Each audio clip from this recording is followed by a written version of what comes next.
चलो macro economics video 1 दो video में डिवाइड कर दिए हैं, तो इस वीडियो में सिर्फ जीडीपी डिस्कस करेंगे। तो macro economics is about aggregate economic activities of a country. Micro में हमने पढ़ा था सिंगल फर्म का, सभी फर्म के डिमांड को ऐड कर देंगे तो एग्रीगेट डिमांड, तो मैक्रो इकोनॉमिक्स का कॉन्सेप्ट हो जाएगा। सबसे इम्पॉर्टेंट जो मैट्रिक है मैक्रो इकोनॉमिक्स में वो जीडीपी है, ग्रॉस डोमेस्टिक प्रोडक्ट। इसका डिफिनेशन देखेंगे, हाउ टू मेजर, और नॉमिनल जीडीपी और रियल जीडीपी क्या हो रहा है ये देखेंगे। तो most important metric is GDP. दो तीन वर्ड बार बार आएगा, उसको देख लेते हैं, जब आएगा तभी भी डिस्कस करेंगे, लेकिन एक बार इसको इंट्रोड्यूस कर देते हैं। Transfer payment it is subsidy. नहीं, डायरेक्ट सब्सिडी का मतलब होता है कंपनी को डायरेक्ट पैसा दे, ना कि आप कम पर बेचो। सब्सिडी का बेसिक मीनिंग ये है, लेकिन ट्रांसफर पेमेंट में सब्सिडी भी होगा, डायरेक्ट सप्लाई बाय गवर्नमेंट होगा, जैसे चावल दे दिया, unemployment benefit, direct old age pension, ये डायरेक्ट ट्रांसफर हो रहा है, तो सब्सिडी प्लस डायरेक्ट ट्रांसफर को ओवरऑल ट्रांसफर पेमेंट बोलेंगे। कोई ज़्यादा डिफरेंस नहीं है। ट्रेड डिफिसिट का मतलब होता है कि हमने एक्सपोर्ट कम किया है और इम्पोर्ट ज़्यादा किया है, तो m minus x is your trade deficit. Net export होगा x माइनस एम, इसलिए नेट एक्सपोर्ट अगर नेगेटिव हो रहा है दैट इज ट्रेड डिफिसिट। तो ट्रेड डिफिसिट हमेशा पॉजिटिव नंबर में रिपोर्ट होगा, लॉस हमेशा पॉजिटिव नंबर में रिपोर्ट होगा ना, कि 20 का लॉस हो गया, लॉस इटसेल्फ इज नेगेटिव, ये मीनिंग है। अब आ जाओ इनडायरेक्ट टैक्स, तो इसमें सेल टैक्स हो गया, जीएसटी हो गया, इस तरह का जो टैक्स होता है उसको इनडायरेक्ट टैक्स बोलेंगे। इनकम टैक्स और कॉर्पोरेट टैक्स, ईबीटी के बाद जो टैक्स लगता है उसको हम लोग डायरेक्ट टैक्स बोलेंगे। फिस्कल डिफिसिट का मतलब हो गया गवर्नमेंट ने कितना खर्च किया माइनस कितना उसने कमाया, कमाई उसकी टैक्स के फॉर्म में होती है, ये फिक्स होगा।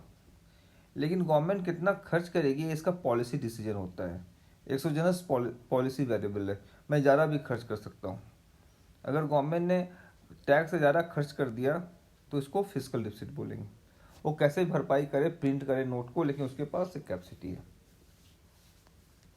ठीक है, अब आ जाओ जीडीपी का डिफिनेशन।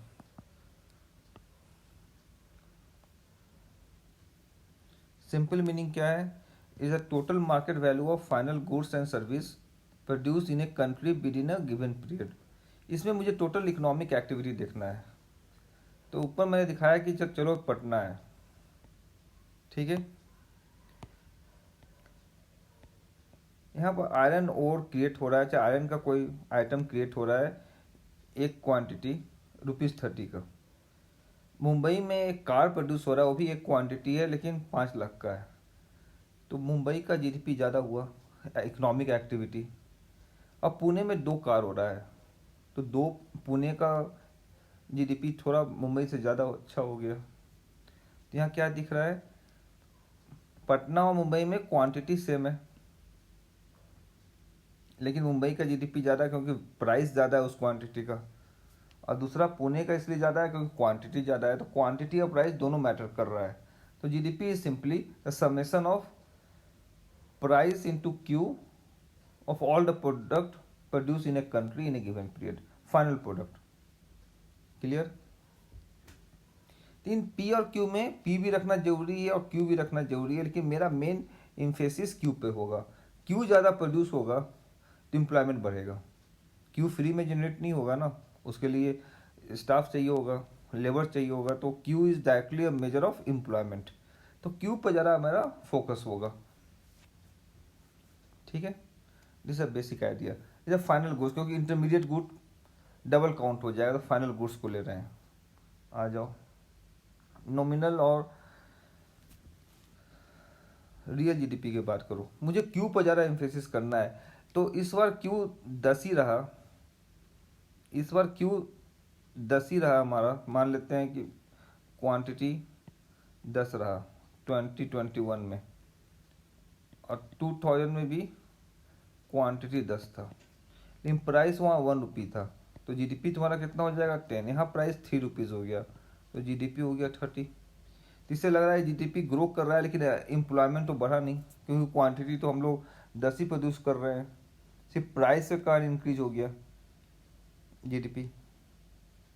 इस बात को हटाने के लिए हमने क्या किया कि जो 2021 का जो जीडीपी है उसको प्रीवियस प्राइस के बेसिस पर देखो कितना हो रहा है, तो प्रीवियस प्राइस लिया जाए तो 1 होगा, 1 इंटू 10 10, तो जीडीपी में कोई ग्रोथ नहीं हुई, इसलिए एम्प्लॉयमेंट भी नहीं बढ़ा होगा, सिर्फ प्राइस के कारण जीडीपी बढ़ गया है इस साल का। तो नॉमिनल जीडीपी क्या होगा, current price into quantity, simple, clear. Real GDP क्या होगा, बेस ईयर का price into Q. Base year मैंने आज से 5 साल पहले लिया, इसलिए T-5 ले लिया, ये कोई मीनिंग नहीं है, 10 साल पहले भी हो सकता है, ठीक है। तो nominal GDP over real GDP is called GDP deflector. GDP deflector का वैल्यू हमेशा 100 से ज़्यादा होगा, ठीक है, 100 से ज़्यादा होगा। इससे एक पहला क्वेश्चन तुम्हारा क्रिएट होगा, जो क्वेश्चन नंबर 1 है। हम लोग यहाँ क्या करेंगे, 2000 का रियल जीडीपी निकाल लेंगे। 2000 का रियल जीडीपी क्या होगा, 75 नॉमिनल है divide by GDP deflector, real by nominal by real equal to GDP deflector, इसीलिए real will be equal to nominal over deflector.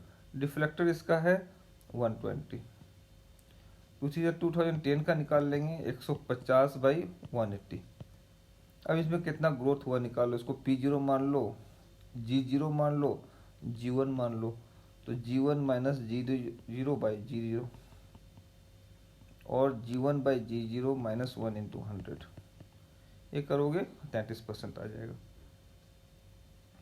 कुल।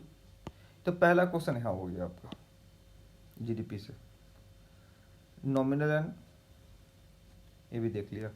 अब आगे चलो, concept of GDP is final product. तो resale of second hand car नहीं होगा, इस साल प्रोड्यूस नहीं हुआ, इन्वेंट्री हो जाएगा, क्योंकि फाइनल गुड्स प्रोड्यूस से मतलब है, सेल से मतलब नहीं है। सर्विस प्रोवाइडेड बाय गवर्नमेंट हो जाएगा, कॉस्ट पे होगा। Purchase of stock in secondary market, it is like a second hand car, नहीं होगा, आईपीओ का हो जाता। ये बात समझ में आ गया। चलो, तो दो बातें देखी, डेफिनेशन और नॉमिनल और रियल जीडीपी, और नॉमिनल ओवर रियल को हम लोग जीडीपी डिफ्लेक्टर बोलते हैं, तो याद रखना है।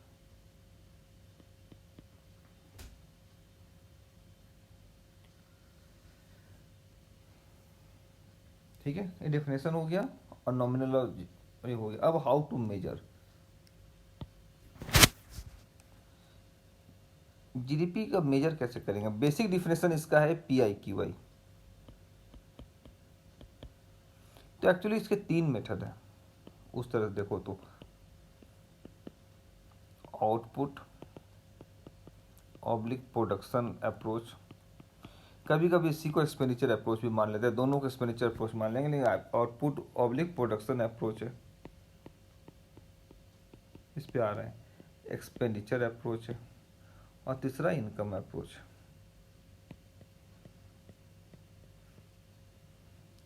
ये समझ लो, इसका जो फॉर्मूला होगा, बेसिक फॉर्मूला याद रखना पड़ेगा, यहाँ पर 2-3 फॉर्मूला आएगा। अब आ जाओ आउटपुट प्रोडक्शन अप्रोच में, ठीक है, ये मैंने लिख दिया है। The output approach focus on finding the total output of a nation by directly finding the total value of all goods and services a nation produces.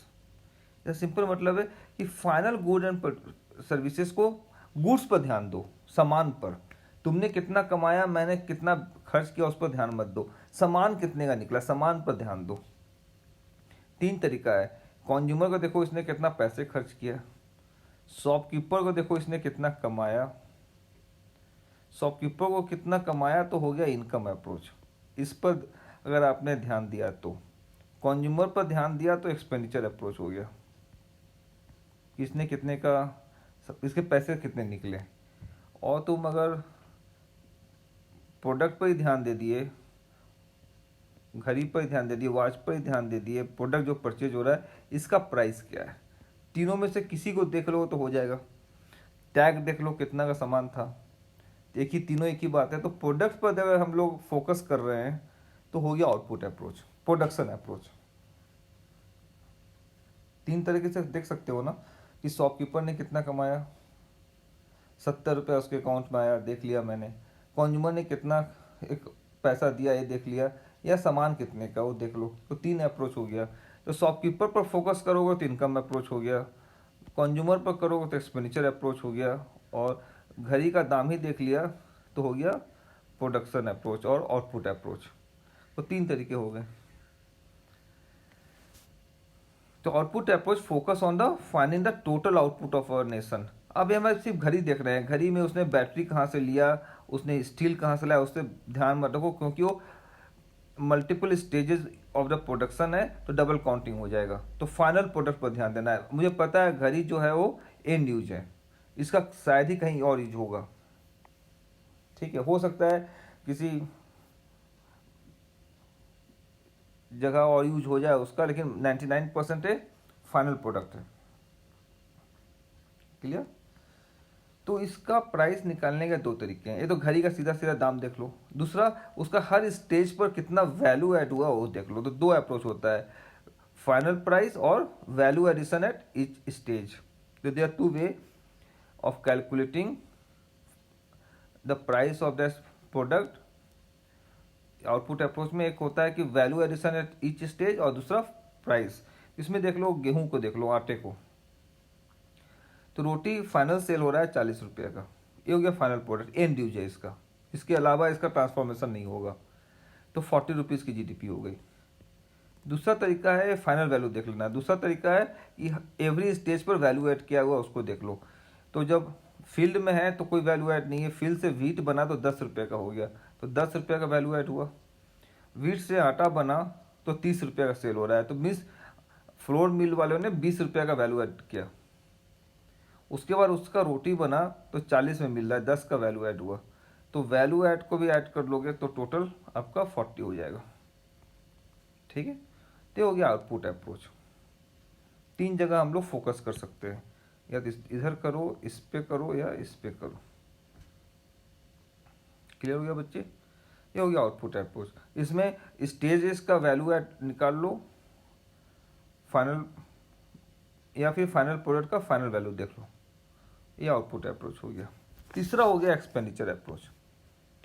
Expenditure approach में हम लोग कंज्यूमर पर ध्यान देंगे।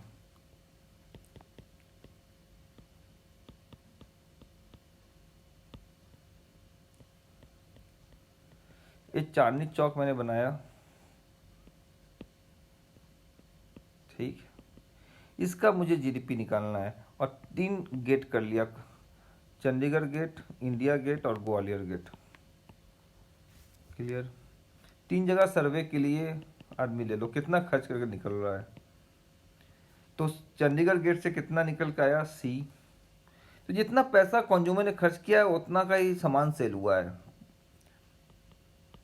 प्लस आई गेट से plus जी gate से। तो सी is your consumer, जो एंड यूजर है। I is investment. Investment means ऐसा सामान तुम आज खरीद रहे हो जिसका फ्यूचर में बेनिफिट है, फ्यूचर में यूज है। जैसे तुमने घर बनाया, फ्यूचर में भी रहेगा वो, तो इन्वेस्टमेंट में आ जाएगा। तुमने सब्जी खरीदा हो, कंजम्पशन, इसी साल के अंदर खत्म हो जाना है इसको, तो कंजम्पशन में आ जाएगा। क्लियर। इसमें अनसोल्ड इन्वेंट्री भी कंजम्पशन, इस इन्वेस्टमेंट में आ जाएगा। फिर गवर्नमेंट भी एक बहुत बड़ा बायर है, अपने आर्मी के लिए सामान खरीदती है, अपने ऑफिस के लिए सामान खरीदती है, या चैरिटी पर्पस के लिए सामान खरीदती है।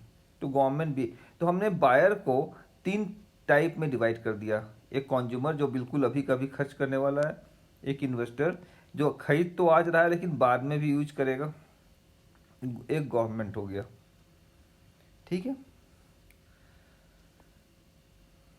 इस गेट वाले को मैंने बोला कि आपका सामान कितना है, तो उसने बोला ये जो बैग है मेरा ये मैंने सिंगापुर से ख़रीदा था, साथ ले आया। तो मुझे पता चल जाएगा कि जी के पास जो सामान है, जितना खर्च किया है, सारा पैसा यहाँ नहीं खर्च किया, कुछ पैसा इसका बाहर भी गया, मुझे इकोनॉमी यहाँ का निकालना है। तो इसने जो बैग का जो कॉस्ट है उसको माइनस करेंगे। वो बैग है क्या, इम्पोर्ट है, इम्पोर्ट, तो इम्पोर्ट को माइनस कर लेंगे, क्योंकि इम्पोर्ट वाला आर्टिकल चांदनी चौक मार्केट में क्रिएट नहीं हुआ है। प्लस चांदनी चौक का एक ट्रेडर ने बोला कि आप 3 गेट को कवर कर रहे हैं, मेरा कुछ सामान तो स्ट्रेट बाहर भी सेल होता है, तो भी तो सामान सेल हुआ, बाहर वाला भी तो एक कस्टमर है, तो फॉरेन कस्टमर को जो बेचा उसने, उसको भी इंक्लूड करेंगे। ये CGRI में सिर्फ डोमेस्टिक कस्टमर थे मेरे, तो फॉरेन वाला भी गेट एक है, एफ जो छूट गया था उसको भी ले लो। तो फॉरेन गेट को एक्स से रिपोर्ट करेंगे, एक्सपोर्ट। तो एक्सपेंडिचर अप्रोच से मुझे मिल गया GDP का AG है, राइट, C+I+G+X-M, नेट एक्सपोर्ट। तो C+I+G प्लस नेट एक्सपोर्ट। आई में आ गया, तुम्हारा घर भी आई में जाएगा, जो इन्वेंट्री अनसोल्ड हो गया वो भी आई में जाएगा। अब डिमार्केशन और नुआंस है कि किसको सी में रखेंगे, किसको आई में रखेंगे, लेकिन जीडीपी कैलकुलेशन में फ़र्क नहीं पड़ता, या सी में रख लो या आई में रख लो, दोनों को ऐड ही करना है मुझे, तो इस पर ध्यान नहीं देंगे, ठीक है। तो बेसिक आइडिया यही है कि जो लॉन्ग टर्म का यूज है वो इन्वेस्टमेंट कहलाएगा, अदरवाइज सी कहलाएगा। तो एक्सपेंडिचर मेथड हो गया, इसमें हम लोग कस्टमर पर फोकस कर रहे हैं, उसने कितना पैसा खर्च किया, हमने प्रोडक्ट पर भी फोकस कर लिया। अब आ जाता है इनकम अप्रोच।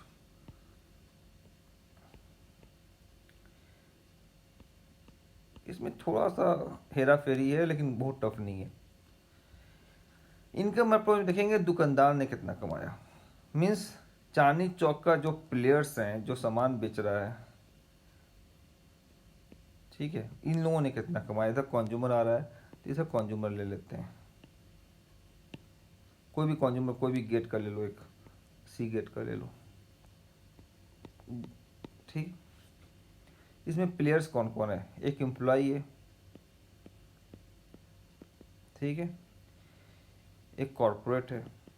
बहुत अलग अलग डिफिनेशन है, अगर तुम स्वेजर पढ़ो उसमें नीचे लिख ही दिया है कि अलग अलग कंट्री में अलग अलग नाम देता है, उसका कोई मीनिंग नहीं है। ओल्ड स्कूल है इकोनॉमिक्स, बहुत इन्वॉल्व में अलग अलग नॉमेनक्लेचर कर दिया है। तो corporate means private company, limited company, sole proprietorship, सबको अलग अलग कर दो, कोई मीनिंग नहीं है, इसलिए कॉर्पोरेट मीन्स बिजनेस के एंगल में समझो। एग्जाम में क्वेश्चन ऐसे कंफ्यूज नहीं करेगा। कॉर्पोरेट मीन्स बिजनेस इंटिटी, ठीक है, जैसे टाइटन हो गया, तो एक बिजनेस इंटिटी है वो, बस वो लिमिटेड पार्टनरशिप में है, पब्लिक है, प्राइवेट है, उससे नहीं मतलब रखना है हमें। एम्प्लॉय हो गया, एक बिजनेस इंटिटी हो गया। दूसरा कौन होगा, लैंडलॉर्ड। दूसरा होगा लेंडर। एक गवर्नमेंट भी आएगा। गवर्नमेंट में ऐसे समझो, इसकी एक्टिविटी बाहर भी है, इस चांदनी चौक से, और बाहर से पैसा भी लेता है, तो गवर्नमेंट का एक्टिविटीज थोड़ा बाहर भी है, ठीक है, क्लियर। ये यहाँ से पैसे दे रहा है, तो जो पैसा दे रहा है MRP प्लस सेल टैक्स और GST जो दे रहा है, इसको हम लोग इनडायरेक्ट टैक्स बोलेंगे। ये दोनों दे रहा है वो, क्योंकि MRP प्लस टैक्स, ठीक है। अब आ जाओ, तो पूछ रहे थे कि इम्प्लाई का जो कमाई होगा उसमें से टैक्स दे दे गवर्नमेंट को, ठीक है, फिर भी यहाँ पर काउंट हो जाएगा। मुझे इस घर के अंदर का कमाई निकालना है, तो गवर्नमेंट को मिला तो इस घर की ही कमाई है, मुझे cash flow in the ring निकालना है ना, तो किसी का पैसा उससे मुझे मतलब नहीं, मुझे सभी पैसे को ऐड करना है। तो इम्प्लॉय में से टैक्स चला गया तो इम्प्लॉय का वेजेस माइनस टैक्स हो जाएगा, लेकिन गवर्नमेंट के पास टैक्स आ जाएगा तो टैक्स ऐड हो जाएगा, तो टैक्स को लो ही मत, तो इसलिए वेजेस ले लो विदाउट एनी टैक्स, तो सब कुछ बिफोर टैक्स लेंगे, बिफोर टैक्स लेंगे। अगर टैक्स माइनस करो तो गवर्नमेंट भी तो प्लेयर है इस रिंग के अंदर, तो उसके पास आ जाएगा, तो नेट ऐड करेंगे तो टैक्स तो हट ही गया ना। इसमें ऐसे देखो, 20 रुपया तुम्हारे पास है, 10 रुपया मेरे पास है, तो इस घर में 30 रुपया है। तुमने मुझे दे दिया बर्थडे गिफ्ट रात 12 बजे, तुम्हारे पास 0 हो गया, मेरे पास 30 हो गया, फिर भी घर में 30 रुपया ही है। तो क्वेश्चन ऐसा है कि अपना पैसा अपने पास रखो, मेरा पैसा मेरे पास रहने दो, फिर काउंट कर लेते हैं, बेटर है। तो बाय डिफिनेशन बिफोर टैक्स ही लेंगे। कॉर्पोरेट का भी बिफोर टैक्स ले लेंगे, ठीक है। सीएफए ने ऐसा माना है, टैक्स माइनस कर दोगे तो गवर्नमेंट का टैक्स बढ़ जाएगा उस, लेकिन जीडीपी में फर्क नहीं पड़ेगा। तो कॉर्पोरेट प्रॉफिट बिफोर टैक्स, ठीक है। लैंडलॉर्ड का रेंट आएगा, लेंडर को इंटरेस्ट मिलेगा, ठीक है जी। ये जो इनडायरेक्ट टैक्स एक कंज्यूमर पे कर रहा है, वो किसके पास जाएगा? वो जाएगा तुम्हारा गवर्नमेंट के पास। तो पैसा आ गया यहाँ पर। मुझे तो, मैंने जब उससे पूछा कि तुमने कितने में खरीदा है, तो एमआरपी प्लस इनडायरेक्ट टैक्स मिलाकर बात करेगा वो, 70 प्लस 2 72 रुपया बोलेगा। 70 रुपया चला गया फैक्टर के पास, और 2 रुपया किसके पास चला गया? गवर्नमेंट के पास। तो ये सब फैक्टर्स का है। फैक्टर मतलब जो प्लेयर्स हैं इसमें, तो जो निकलेगा ये एट फैक्टर कॉस्ट निकल जाएगा। इसमें अगर मैंने इनडायरेक्ट टैक्स भी ऐड कर लिया तो मार्केट प्राइस निकल जाएगा, जितना एक्चुअल में कंज्यूमर ने पे किया है। तो इसमें एडजस्टमेंट हो गया, इनडायरेक्ट टैक्स को ले लो, ठीक है। ये बात समझ में आ गया। अब आ जाओ सब्सिडी की बात। तो गवर्नमेंट बेचारा कहीं से पैसा लाया और यहाँ पर सब्सिडी के फॉर्म में पैसा पंप कर दिया।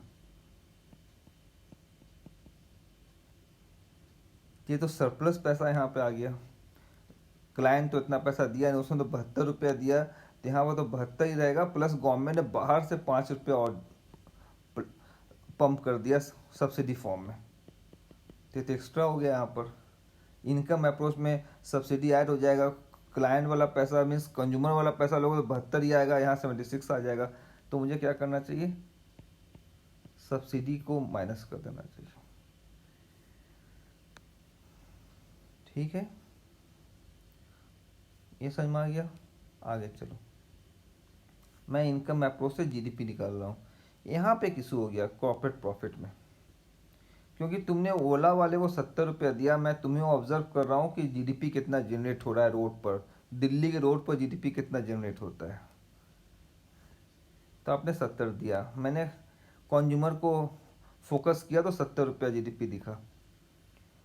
मेरी टीम अगर ओला ड्राइवर को फोकस कर रही है तो 70 रुपया उसके पास आएगा, लेकिन रिपोर्ट करेगा 65 रुपया, क्योंकि 5 रुपया वो मान लेगा कि मेरा टायर का बियर एंड टीयर हो गया। लेकिन एक्चुअल में आया कितना है? 70 आया है, तो नॉन कैश चार्ज को मुझे ऐड बैक करना पड़ेगा मैच करवाने के लिए। इसीलिए नॉन कैश चार्ज को जीडीपी कैलकुलेशन में बोलते हैं कैपिटल कंजम्पशन अलाउंस। जो कार का कंज्यूम किया ओला ड्राइवर ने, उसका अलाउंस है कैपिटल कंजम्पशन अलाउंस, ठीक है। मेरी टीम ओला ड्राइवर को फोकस कर रही है, मैं कंज्यूमर को फोकस कर रहा हूँ। हो सकता है किसी से कुछ गलत हो जाए, तो एक ने 70 रिपोर्ट किया, दूसरे ने 68 रिपोर्ट कर दिया, कि 2 रुपया काउंट करने में गलती हो गया, क्योंकि सब हम लोग यहाँ सर्वे कर रहे हैं। तो जो स्टैटिस्टिकल डिस्क्रिपेंसीज क्रिएट होगा, एरर क्रिएट होगा, उसको यहाँ पर ऐड कर देंगे। कुछ डिफरेंस आएगा तो मैं समझ जाऊंगा कि सर्वे में गलती हो गई है, तो सर्वे वाला गलती इनकम अप्रोच में ऐड हो जाएगा, एक्सपेंडिचर अप्रोच में ऐड नहीं होता है, क्योंकि उसमें इतना सारे कंपोनेंट है। तो कंपोनेंट और सही, स्टैटिस्टिकल डिस्क्रिपेंसीज, ये जीडीपी निकल गया तुम्हारा इनकम अप्रोच से, ठीक है। ये याद ही रखना है यार, ऐसे नहीं रखना है। ये वाला जो पार्ट है, इसके 10-5 कंपोनेंट, इसको हमने नेशनल इनकम डिफाइन कर दिया। ठीक है। और national income at market cost, क्योंकि इनडायरेक्ट टैक्स लेकर तो नेशनल इनकम डिफाइन कर दिया। तो national income is equal to wages, W for wages plus corporate profit plus rent plus interest plus indirect tax minus subsidy. ये याद कर लीजिए, एक वाला बात आपको याद रखना होगा। जब नेट इनकम आ जाएगा तो जीडीपी मेरा सिंपल हो जाएगा। GDP is equal to net income बोला, national income, national income NI means national income plus capital consumption allowance depreciation type का प्लस स्टैटिस्टिकल डिस्क्रिपेंसीज। ठीक है, SD लिख देते हैं, ये नोट कर लेना। तो ये दो फॉर्मूला मुझे मिल गया, 1 and 2, और कुछ नहीं। नेशनल इनकम में CCA प्लस SD जोड़ देंगे तो मुझे जीडीपी मिल जाएगा इनकम अप्रोच में। और नेट नेशनल इनकम में वो सारे एम्प्लॉय, कॉर्पोरेट, लैंडलॉर्ड और लेंडर का पैसा plus indirect tax minus subsidy, क्योंकि सब्सिडी गवर्नमेंट बाहर से लाकर पंप कर रही है चांदनी चौक में, वो माइनस होगा, वहाँ की कमाई नहीं है।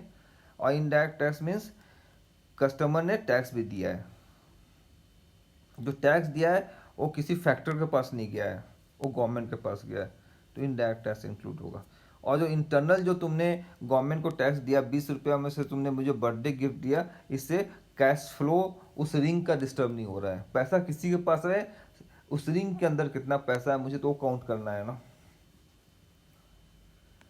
ये बात समझ में आ गया जीडीपी का?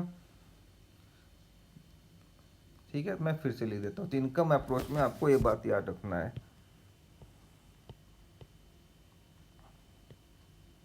कुछ ज़्यादा है नहीं।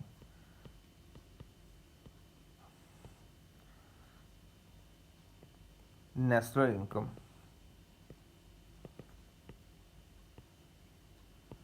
Wages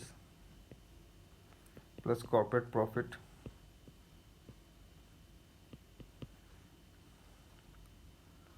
plus rent plus interest plus indirect tax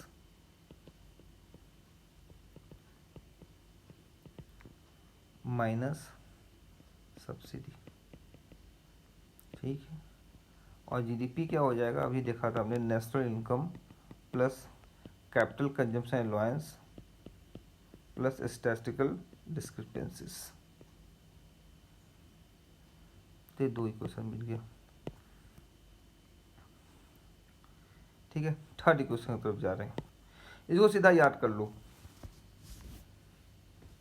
understanding से होगा नहीं सॉल्व। ठीक है, मैं भी बोलता हूँ लेकिन मुझे एंड में पता होता है कि पहुँचना कहाँ है, क्योंकि बहुत ज़्यादा वेरिएशन है, ऐसा कुछ नहीं है। क्लियर हो गया? अब आ जाओ नेशनल इनकम। नेशनल इनकम को ऐसे देखो कि इसमें दो प्लेयर्स हैं, एक ह्यूमन इंसान और दूसरा non human entity like business, government. Clear?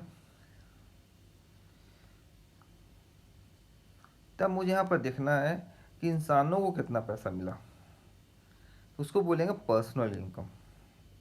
इस पे आ जाओ।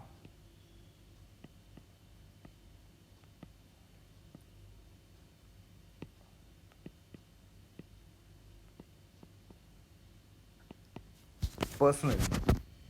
ठीक है बच्चे, आ जाए।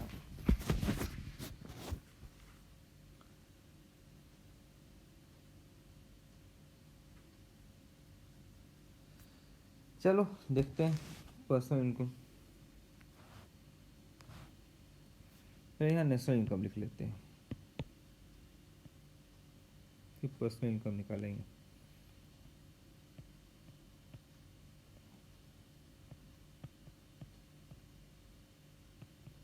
Corporate profit, rent, interest, indirect tax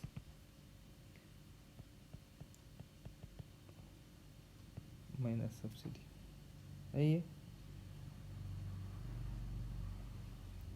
चल इसको इसको ऐसे देखो, ये जो सब्सिडी दिया गया है ये वेजेज में ही चला गया कहीं ना कहीं, और मैंने माइनस इसलिए सब्सिडी किया था कि वो बाहर से आया था पैसा।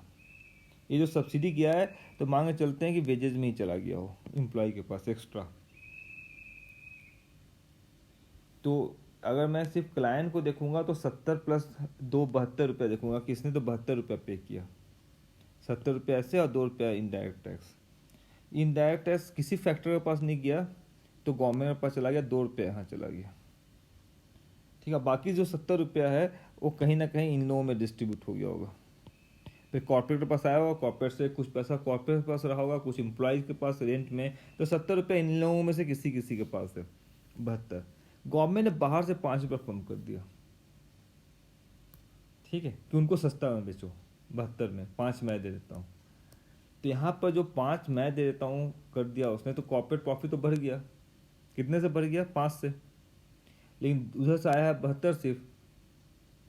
तो मुझे बैलेंस करने के लिए सब्सिडी को माइनस करना पड़ेगा, सब्सिडी यहाँ का इंटरनल इनकम नहीं है, बाहर से पंप किया गया है, इसीलिए सब्सिडी माइनस है।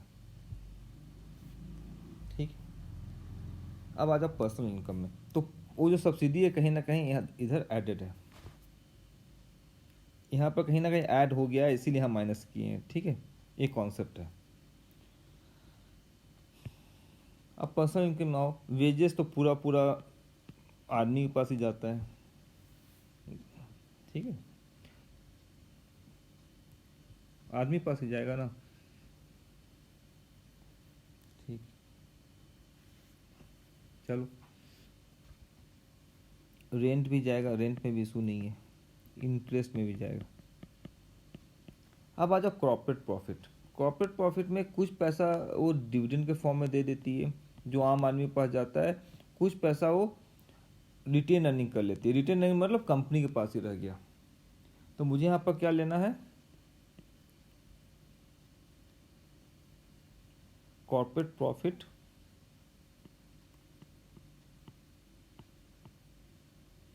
Minus undistributed profit of a corporate, that is retain earning, undistributed profit means dividend की बात कर रहे हैं यहाँ पर, कुछ नहीं। Corporate profit minus undistributed profit means net income minus retain earning, dividend हो गया, तो डिविडेंड आदमी के पास जाएगा, ओनर के पास जा रहा लेकिन है आदमी वो, अनडिस्ट्रीब्यूटेड प्रॉफिट। ये भी हो गया, ये भी हो गया, और कुछ नहीं। जो सब्सिडी दिया गया था कहीं ना कहीं इसी में इंक्लूड है, रहने दो उसको, आदमी के पास ही आया है, तो ये हो गया पर्सनल इनकम। ठीक, अब देखो पर्सनल इनकम नेशनल इनकम से कैसे निकलेगा। वेजेस तो यहाँ पर भी है, यहाँ पर भी है, तो नेशनल इनकम से शुरू करो। नेशनल इनकम में अगर इस पोर्शन को माइनस कर दें और इसको ऐड कर दें तो ये वाला पार्ट एडजस्ट हो जाएगा। तो minus indirect tax plus subsidy, और कॉर्पोरेट प्रॉफिट है इसमें इंक्लूड, उसमें से अनडिस्ट्रीब्यूटेड प्रॉफिट माइनस कर दे, मीन्स रिटेन अर्निंग माइनस कर दे, तो ये वाला पार्ट आ जाएगा, तो माइनस अनडिस्ट्रीब्यूटेड प्रॉफिट। तो ये आपका पर्सनल इनकम का फॉर्मूला निकल गया। नेशनल नेट इनकम मैं बोल देता हूँ, नेशनल इनकम में national income minus indirect tax plus subsidy minus undistributed profit. National income plus transfer payment, subsidy means transfer payment, national income plus transfer payment minus indirect tax minus retain earning, यही हुआ ना। तो personal income is equal to national income plus transfer payment minus indirect tax minus undistributed profit means retain earning. तो ये आपका third formula निकल गया।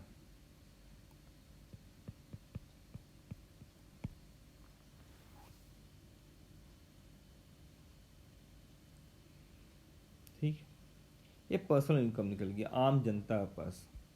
अब आम जनता का पैसा पर टैक्स माइनस कर देंगे, ये अब चांदनी चौक से तुम बाहर निकल गए कि आम जनता के पास कितना पैसा है। तो personal disposable income PDI, full form में लिखना, पीडीआई कोई वर्ड नहीं है, मैं बस इस तरह लिख रहा हूँ। एनआई भी कोई वर्ड नहीं है, नेशनल इनकम लिखा रहेगा। Personal income national income full form में लिखा रहेगा। PDI means personal disposable income. इसमें क्या होगा, पर्सनल इनकम में से personal tax that is income tax, personal tax minus कर लो, पर्सनल टैक्स माइनस कर लो, ये हो गया पीडीआई। ठीक,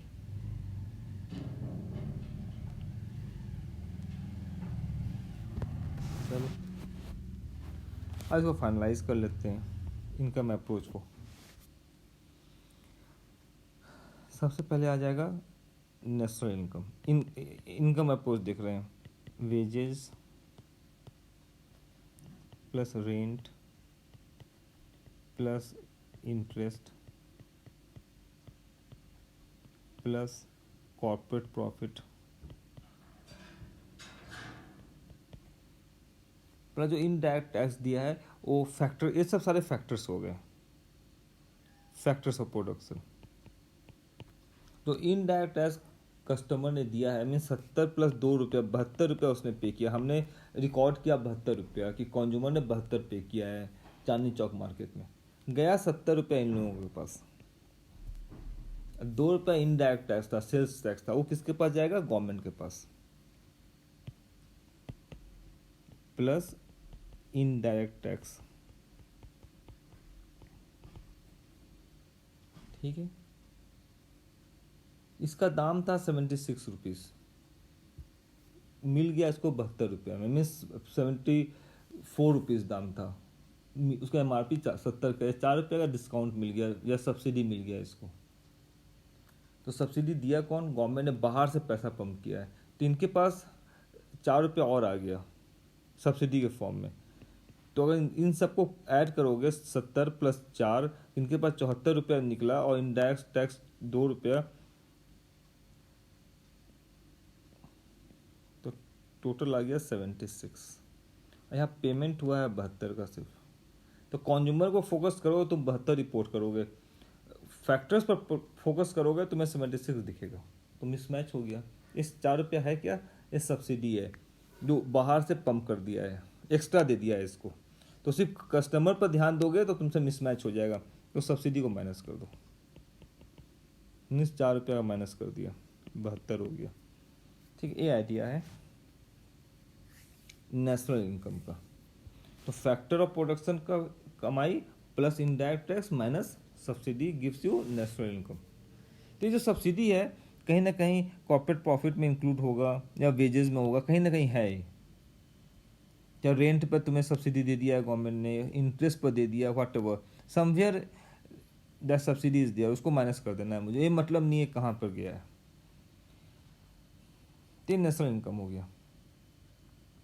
लेकिन यहाँ पर इशू वही वाला है कि कॉर्पोरेट प्रॉफिट में से डिप्रिसिएशन उसने माइनस करके रिपोर्ट किया, फिर भी एरर हो जाएगा, तो डिप्रिसिएशन को ऐड बैक कर लेंगे तो मुझे जीडीपी मिल जाएगा। तो GDP is equal to national income plus capital consumption allowance plus statistical discrepancies,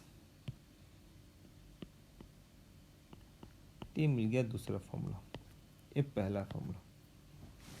तीसरा फॉर्मूला है पर्सनल इनकम। नेशनल इनकम में दोनों लोग इंक्लूड हैं, ह्यूमन बी और नॉन ह्यूमन बी। तभी मैंने पीछे दिखाई दिया था कि नेशनल इनकम में से इनडायरेक्ट टैक्स को हटा देंगे,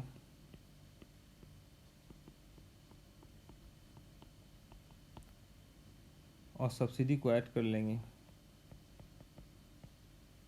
और अनडिस्प्यूटेड प्रॉफिट को माइनस कर लेंगे, तो will get that undisputed profit of corporate. तो ये आपका हो गया पर्सनल इनकम। फोर्थ हो गया personal disposable income, which equal to personal income minus personal tax. ठीक है, ये बात समझ में आ रहा है ना। पॉइंट नंबर 3 में फिर से देख लो, पर्सनल इनकम में क्या होगा, सीधा प्राइमरीली इस कंपोनेंट लिखो, वेजेस हाँ जी, पूरा उसी को मिलेगा, रेंट, इंटरेस्ट। और कॉर्पोरेट प्रॉफिट में से डिविडेंड मिल गया ओनर को, ओनर इंसान है, तो corporate profit minus undistributed profit is your dividend, तो उसको ले लो। इसके अलावा कुछ नहीं, सब्सिडी जो मिला होगा ये सब कहीं होगा, उनके पास ही आया हुआ है, रहने दो, रेंट में होगा, इंटरेस्ट में होगा, रहने दो। तो ये तुम्हारा पर्सनल इनकम हो गया। अब नेट इनकम कंपोनेंट में लिखेंगे तो ये वाला पार्ट कैसे लाएं, ये वाला पार्ट, तो वेजेस तो ठीक है आ ही रहा है, यहाँ पर भी है, यहाँ कॉर्पोरेट प्रॉफिट है, लेकिन मेरे पास यहाँ पर अनडिस्ट्रीब्यूटेड प्रॉफिट माइनस हुआ है, तो यहाँ से अनडिस्ट्रीब्यूटेड प्रॉफिट माइनस कर लेंगे, तो अनडिस्ट्रीब्यूटेड प्रॉफिट को माइनस कर दिया मैंने। उसके बाद इनडायरेक्ट टैक्स और सब्सिडी है ही नहीं पर्सनल इनकम में, जबकि इनडायरेक्ट टैक्स ऐड हुआ है, नेट इनकम में इनडायरेक्ट टैक्स ऐड हुआ है, तो इनडायरेक्ट टैक्स को माइनस कर दो। सब्सिडी माइनस हुआ है, मेरे पर्सनल इनकम में सब्सिडी माइनस नहीं हुआ है, तो सब्सिडी को ऐड बैक कर लो। तो पर्सनल इनकम क्या हो जाएगा, net income plus transfer payment that is subsidy minus indirect tax minus undistributed profit और रिटेन अर्निंग, और इसमें से पर्सनल टैक्स माइनस कर दो तो पीडीआई आ जाएगा। ठीक है, personal income minus personal tax. तो ये 4 फॉर्मूला मेरे पास निकला अभी तक इनकम अप्रोच से। ठीक है,